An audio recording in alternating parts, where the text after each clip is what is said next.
While flow matching is elegant in theory, it suffers from a critical flaw. Its training targets are plagued by high variance.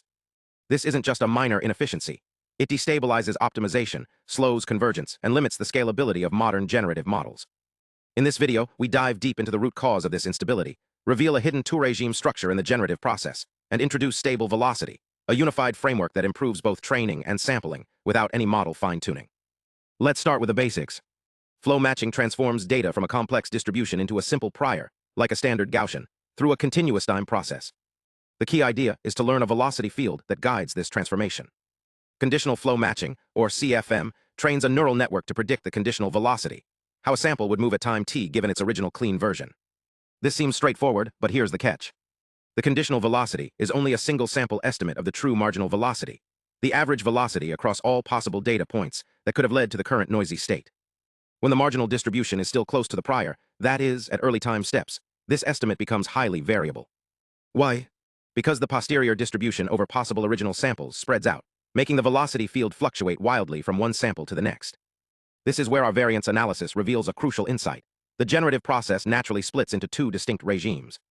In the low-variance regime, near the data distribution, say, for t less than 0.7, the posterior concentrates sharply around a single dominant reference sample.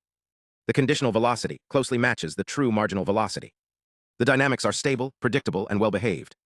But in the high-variance regime, near the prior for larger t, the posterior spreads across many data points. The conditional velocity becomes noisy, and the single sample estimate becomes unreliable. Optimization here is inherently unstable. This two-regime structure isn't just theoretical. We've validated it across Gaussian mixture models, CIFAR10, and ImageNet latents. And here's a key observation. As data dimensionality increases, the low-variance regime grows, but the overall variance increases too.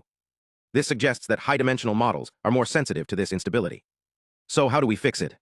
Our answer is stable velocity matching, or StableVM, a variance-reduced, unbiased alternative to CFM. Instead of relying on a single reference sample, StableVM uses a multi-sample, self-normalized aggregation over a batch of reference data points. Specifically, it computes a weighted average of conditional velocities, where the weights are proportional to how likely each reference is to have generated the current noisy state. Mathematically, this is equivalent to sampling the noisy input from a Gaussian mixture model over the reference batch, a composite conditional path. The result is a more stable, less noisy target for training.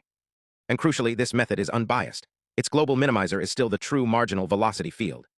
But unlike prior approaches that trade bias for variance reduction, like stable target field, StableVM achieves lower variance without introducing bias. We also prove a strong theoretical result. The variance of the StableVM target decays at a rate of 1/n, where n is the number of reference samples. This means that even with a modest batch size, say 256, you get substantial variance reduction. But training isn't just about stability, it's about supervision.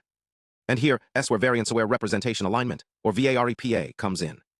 Traditional methods like REPA apply semantic supervision uniformly across all time steps. But our analysis shows that this is inefficient. In the high-variance regime, the noisy state carries little information about the original data, so aligning representations there is like trying to read a blurry photo. It's ill-posed. In contrast, in the low-variance regime, the posterior collapses to a single reference. The latent representation is clean, semantically meaningful, and perfectly suited for alignment. So why apply supervision everywhere? VA-REPA solves this by activating auxiliary supervision only in the low-variance regime, using a weighting function that naturally aligns with the variance curve.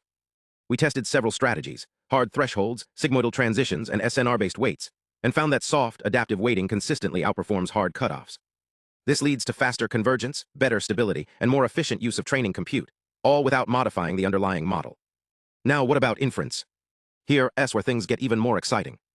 In the low-variance regime, the conditional and marginal velocities coincide.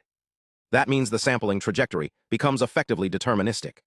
The system behaves like a straight line with constant velocity. So why use small iterative steps? We can replace the base solver with a closed-form, large-step integration rule, no fine-tuning required. We call this stable velocity sampling, or StableVS. For SDEs, we derive a DDIM-style posterior that allows deterministic integration.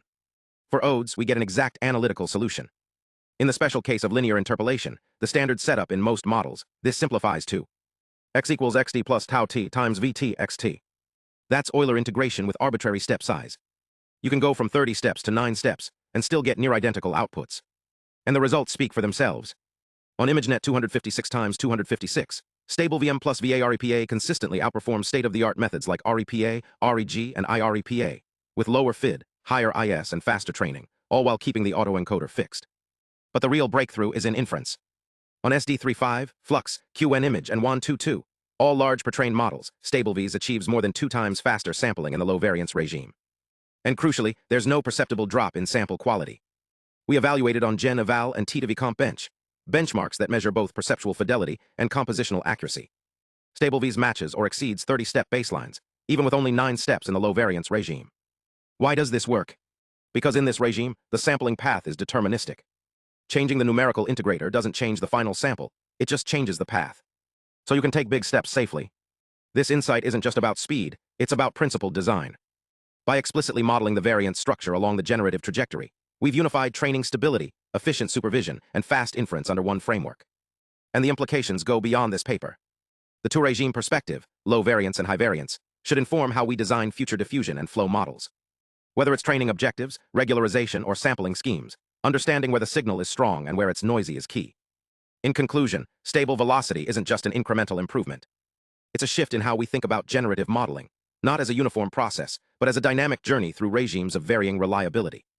By learning to recognize and adapt to these regimes, we can build models that are faster, more stable, and more efficient without sacrificing quality. If you're working on diffusion, flow matching, or generative AI, this framework gives you a new lens and a powerful toolkit to improve your models today. Thanks for watching. If you found this valuable, hit like, subscribe, and check out the paper and code on GitHub. Stay curious and keep pushing the frontier.